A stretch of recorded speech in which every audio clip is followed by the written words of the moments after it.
Kafeti?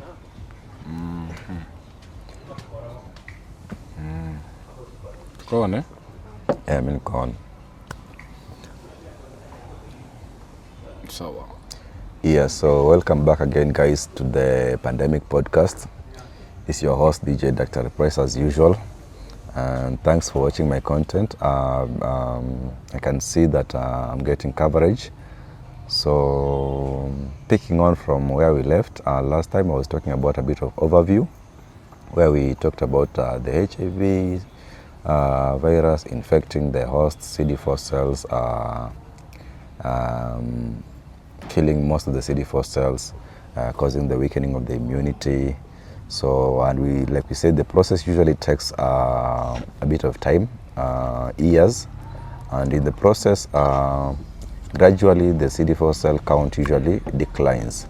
So today I want us to talk a bit about the clinical classification or the clinical staging of the HIV disease, where the WHO has a standard way of classifying HIV according to a stage, and this is to enable the clinician to be able to do better clinical judgment in terms of management of the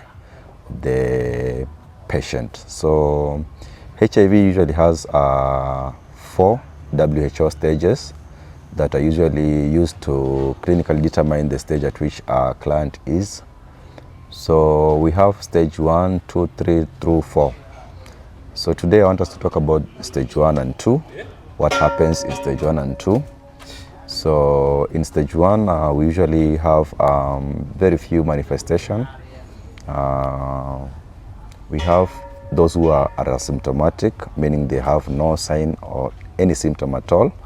And we have some who might present with something called persistent generalized lymphadenopathy. So this simply means that lymphadenopathy is basically a term used to describe a pathology in the lymphatic system, whereby the lymph nodes usually have either swelling or pain. So in persistent generalized lymphadenopathy, we have inflammation of the lymph nodes due to constant immune response as a result of the HIV infection. So you might have someone come to you with enlarged lymph nodes. Specifically, you cannot specify, you cannot say like they will present with a classical presentation of specific lymph nodes affected, but you can have any other type of lymph node affected. So that is for stage 1. They are symptomatic and those who have persistent generalized lymphadenopathy. And stage 2 is where we have various manifestations, but this is the stage where most of the clinicians are able to pick because we have a lot of skin manifestation of the HIV disease.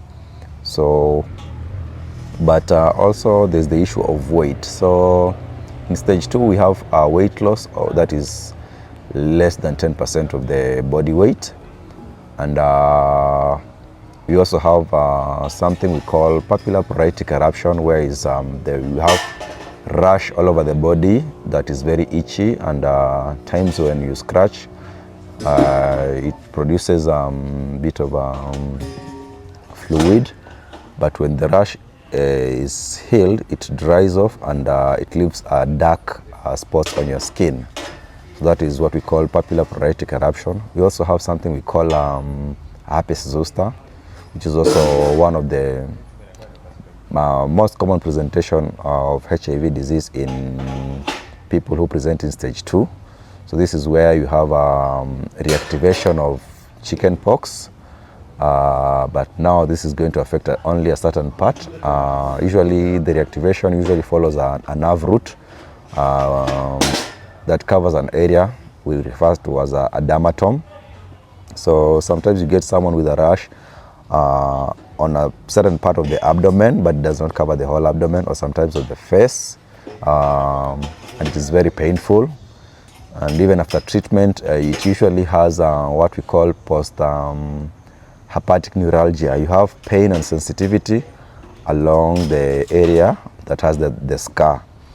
Then we also have something we call fingernail fungal infections, which are also common. Then there's what we call angular cheilitis, which are ulcerations or yes, the corners of the mouth. And we also have what we call recurrent upper respiratory tract infections, including also otitis media, something like pharyngitis. Then we have something like seborrheic dermatitis. Yeah, such kind of manifestation. So basically at stage 1 and stage 2, you can start ARVs immediately because there's no contraindication to starting treatment at stage 1 and 2. However, you can also treat the presenting problem. If they have the infection of the ear, you treat it. If they have the infection of the throat, you treat it. You treat whatever presentation they come with. And also at this stage is where we also see the clients benefiting from the use of prophylaxis, where we use cotrimoxazole, which is in other words called Septrin. Yeah, so basically because stage 3 and 4 is a bit wide, I'm going to be tackling the 2 separately in the subsequent episode.